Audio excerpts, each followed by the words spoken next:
কাকু কি অবস্থা আপনার? আসেননি বালা? আসতে পারি? আহো বাতিজা আহো, দেখছো তোমার লে কত বড় ফুকনিটা রাইখা দিচ্ছে, আর এইটা তোমার পাতাটা ঢুকাই দেবো। উল্টা পাল্টা কিতা কইবার লাগছেন কাকু? বহুদিন পর আঙ্গ দেখা, আইয়েন একটু কোলাকুলি করি।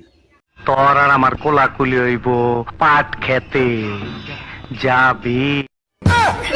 আসলে কাকু আপনার গিলুতে কিচ্ছু নাইকিয়া। এই কল্লাটার দাম 25 লাখ, তুই দইরা দিয়া পারলে নগদে 25 লাখ পাবি, বুঝা দে। কি কোন কাকু? দেন না কল্লাটা দেন আমারে। ওই বোকা চোদা কয় কি? বুঝছি কাকু, রং নাম্বারে ডায়াল করছে। খালার পুত রং নম্বরের কেন? কাকু যা করছেন ভালো করেন নাই, ব্যাপারটা আমিও মনে রাখবো, আপনিও মনে রাখেন। মাইন্ডেড। ইস, আবার ইংরেজি মারাও। আইতাছে তোর বাপে, বাইরে তোর কপালে একটা আমি উষ্টা মারুম।